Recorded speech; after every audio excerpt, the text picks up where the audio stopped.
If you've ever tried learning a new language, you probably know the drill. You start memorizing a mountain of question words: who, what, where, when, why. And it feels exhausting before you've even asked a single question. But in German, there is a shortcut. To ask many basic questions, you don't need to learn a single new question word. You just need to rearrange the words you already know. By the end of this video, you will know exactly how to instantly convert basic German statements into yes or no questions, and we'll finish with a quick challenge to prove you've mastered the mechanic. To use this, you only need to know a few basic pronouns, like ich and du, and a few common verbs. If you can make a sentence, you can make a question. Locking down this structural rule means you can use your current vocabulary to actually get information from people, rather than just stating facts. It turns a static list of words into an interactive tool. Let's start by looking at a real-world scenario to watch how native speakers ask and answer questions naturally. Anna says, "Wohnst du in Berlin?" meaning, do you live in Berlin? And Tom replies, "Ja, ich wohne in Berlin." Yes, I live in Berlin. Anna keeps going. "Arbeitest du heute?" Are you working today? "Sprichst du Deutsch?" Do you speak German? Listen closely to what's missing from Anna's side of the conversation. She never uses a German equivalent for who or what. She doesn't even use a helper phrase like the English do you. German yes or no questions rely entirely on the structural layout of the sentence itself. They don't need supplementary question words to function, which makes them very efficient to build on the fly. Let's extract the exact grammatical formula for this. We'll start with a standard baseline statement. Du wohnst in Berlin. You live in Berlin. Notice our blue subject, du, and our orange verb, wohnst, sitting in the second position. To turn this statement into a question, we execute a simple flip. By physically moving that orange verb from the second position to the very front of the sentence, we get wohnst du in Berlin. We can map this out as a repeatable formula. A standard statement is subject plus verb plus the rest of the sentence.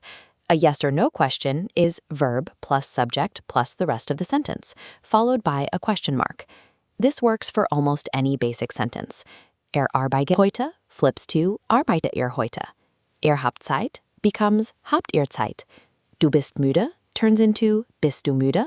The most common mistake new learners make here is trying to apply English rules. In English, we add extra words to make questions, like do you work today? In German, you must resist the urge to add a translated do. The existing verb is the only engine you need to drive the question. By using the words already in the sentence, you eliminate the friction of trying to translate English sentence structures word for word.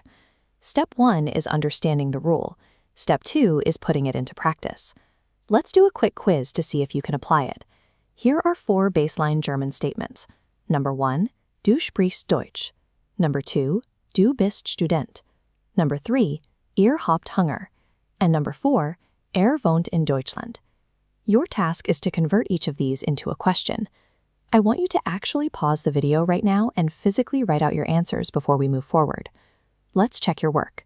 Number 1 becomes sprichst du Deutsch. Number 2, bist du Student. Number 3, habt ihr Hunger. And number 4, wohnt in Deutschland. By actively writing these out, you force your brain to recognize the pattern. You're training your eyes to look for that verb and lead with it. Grammatical structure is only half the battle. You also need to signal to native speakers that you are asking a question when you speak. To do that, we raise our pitch at the very end of the sentence. Repeat these out loud after me. Sprichst du Deutsch? Bist du Student? Habt ihr Hunger? Wohnt in Deutschland? Now we finish by closing the communication loop, answering. You can reply with a simple ja, meaning yes, or nein, meaning no. For example, ja, ich spreche Deutsch, or nein, ich bin kein Student. When you pair that verb flip with rising intonation and a clear response, you turn a grammar rule into a practical way to navigate a conversation.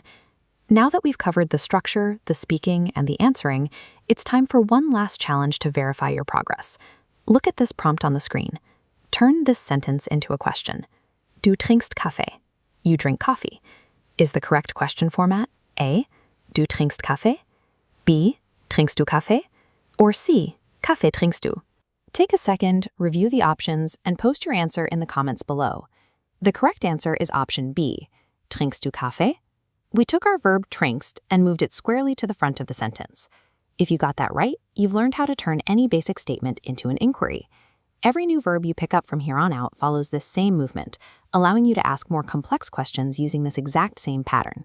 Keep practicing and subscribe for more easy German A1 lessons. Bis zum